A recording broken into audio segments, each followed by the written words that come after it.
What's up, everyone? I'm Jack Fossett, and today we are checking out the HawgMawlin P90 set from Tone Hatch Pickups.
Hey folks, welcome to the channel and welcome to this demo and review of this P90 set. This is from Tone Hatch, who is a small pickup company who are making really good, really affordable pickups. This set comes in at 100 bucks, and that's a really quite a good deal for a set of pickups that's coming from a company that's dedicating this much kind of time and energy to it. Now, I do want to say thank you to them for sending these over. This is a sponsored review. They actually sent me two P90 sets. This is the first one that I'm doing, the HawgMawlin. Now, I am going to be demoing the second set in the same guitar coming up. So don't take that as an indictment of this set. I really just picked a set to go with first, and I think of the P90 guitars that I have, this is the best one to represent the classic Soapbar pickups. I mean, it's a Gibson SG. I think it really suits that tone. The HawgMawlin set, this is a rocker P90 set, in my opinion. This has a very powerful, raucous kind of sound. Very much like raw signal is kind of what I get from it. It just is like really punching your amp. It's got a nice fatness to it. It's got a nice warmth, but it's certainly not lacking in articulation. And I think, again, this is just a great P90 set for people who are interested in slamming your amp, big heavy rhythm tones in that sort of classic rock genre. You think of like Pete Townsend and his rhythmic use of P90s, because it's interesting when people say, okay, well, it's got a great P90 tone. Well, a great P90 tone can mean a lot of different things, and I know people say that about many different pickups. I know people say that about PAFs. Well, but with P90s, it's particularly true. P90s sound very different depending on the type of guitar, the era that they're from. If you think about the early dog ear P90s that were in Gibson archtops versus the later Soapbar P90s that were in SG specials or even Les Paul specials and things. Very different tones across a lot of different styles of guitar. So this, I would consider this sounding like a later style sound. Now, what's interesting about that too is these have Alnico 2 magnets, and typically I would think a more aggressive style pickup would have something like Alnico 5s. So it goes to show that there's a lot that goes into a pickup build that's not just the magnets. You can't just look at what magnets are in it and sort of peg the sound necessarily. Now, these have plain 42 gauge enamel wire.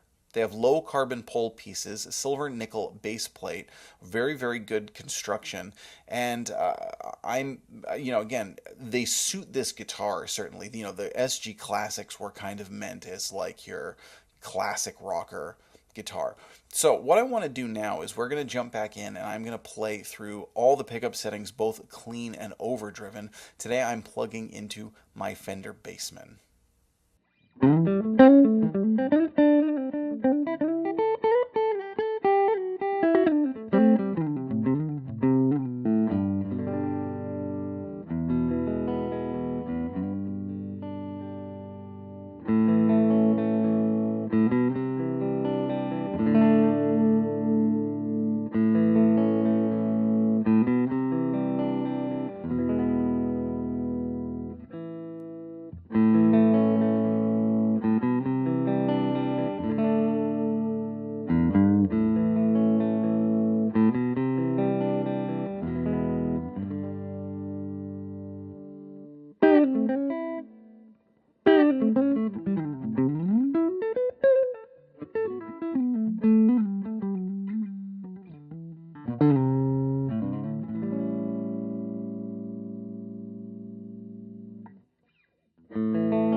So for those overdriven tones, you are hearing a Vick Audio Tree of Life overdrive pedal. Let us know what you think in the comments. What do you think of this P90 set? What do you think of P90 tone in general? Do you kind of agree with me that it can be all over the map, or is it something that you think is a little bit more standard?